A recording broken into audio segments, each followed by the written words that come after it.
Township ವಿಚಾರವಾಗಿ ನಾನು ಮೊನ್ನೆ ಕುಮಾರಸ್ವಾಮಿ ನಾಟಕ ಮಂಡಳಿ ಅಂತ ಕರೆದಿದ್ದೆ.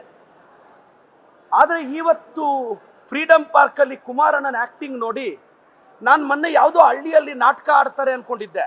ಆದರೆ ಇವತ್ತು ಕುಮಾರಣ್ಣಂದು ಆಸ್ಕರ್ ಆ್ಯಕ್ಟಿಂಗ್, ಆಸ್ಕರ್ಗೆ ಟ್ರೈ ಮಾಡ್ತಿದ್ದಾರೆ ಕುಮಾರಣ್ಣ ಅವರೇ 1995 ದೇವೇಗೌಡ ಸಾಹೇಬರು ಮುಖ್ಯಮಂತ್ರಿಗಳಾಗಿದ್ದಾಗ ಸರ್ 1994 ಮತ್ತು 1996 ಮಧ್ಯೆ ದೇವೇಗೌಡ ಸಾಹೇಬರು 1 ವರ್ಷ 6 ತಿಂಗಳು CM ಆಗಿದ್ದಾಗ ನೈಸ್ ರೋಡ್ಗೆ ಅಪ್ರೂವ್ ಕೊಟ್ಟಿದ್ದೆ ಅವರು. ಎರಡನೇದು, ಕುಮಾರಣ್ಣನವರು ಮುಖ್ಯಮಂತ್ರಿಗಳಾಗಿದ್ದಾಗ ಬಿಡದಿ ಟೌನ್ಶಿಪ್ಗೆ ಶಿಫಾರಸು ಮಾಡಿದ್ದೆ ಅವರು.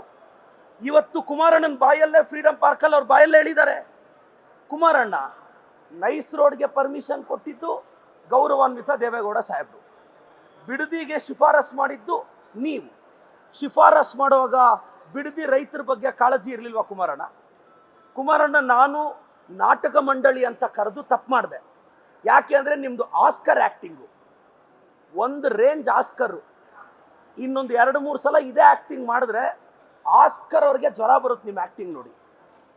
ಬಿಡದಿ ರೈತರ ಬಗ್ಗೆ ನಿಮಗೆ ಕಾಳಜಿ ಇದ್ದಿದ್ರೆ ಯಾಕೆ ನೀವು ಶಿಫಾರಸು ಮಾಡಿದ್ರಿ? ನೀವು 2 ಬಾರಿ ಮುಖ್ಯಮಂತ್ರಿ ಆಗಿದ್ರಲ್ಲ, ನೈಸ್ ರೋಡ್ ಬಗ್ಗೆ ಕ್ರಮ ತಗೋಬೇಕಾಗಿತ್ತು. ಆವಾಗ ಯಾಕೆ ಸುಮ್ಮನೆ ಇದ್ರಿ? ಇವಾಗ ಯಾಕೆ DK ಸಾಹೇಬ್ರನ್ನ ಅಪೋಸ್ ಮಾಡ್ತೀರಾ? ಮತ್ತೆ ತಾವು ಸ್ಪೀಚಲ್ಲಿ ಮಾತಾಡುವಾಗ DK ಸಾಹೇಬ್ರ ತಂದೆ ಕೆಂಪೇಗೌಡರ ಹೆಸರನ್ನ ಹೇಳಕ್ ತಂದಿದ್ದೀರಾ. ಕೆಂಪೇಗೌಡರು DK ಸಾಹೇಬ್ರಿಗೆ ಇದೇನ ಹೇಳ್ಕೊಟ್ಟಿದ್ದು ಅಂತ ಮಾತಾಡಿದ್ದೀರಾ.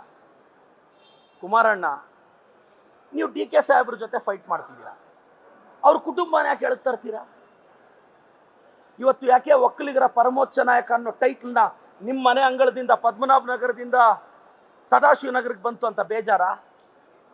ನಮ್ಮ DK ಸಾಹೇಬ್ರು ಒಳ್ಳೆ ಮನಸ್ಸು ಇದ್ದಿದ್ದಕ್ಕೆ ಅಣ್ಣ, ನಿಮ್ಮ ಮನೇಲಿ ಒಂದು ಸಮಸ್ಯೆ ಆದಾಗ ಎಸ್ ಕುಮಾರಣ್ಣ ನಮ್ಮ ಅಣ್ಣ ನನ್ನ ತಮ್ಮ ಅನ್ನೋ ಭಾವನೆಯಿಂದ ಬಂದು ಗೌರವ ಕೊಟ್ಟಿದ್ದು.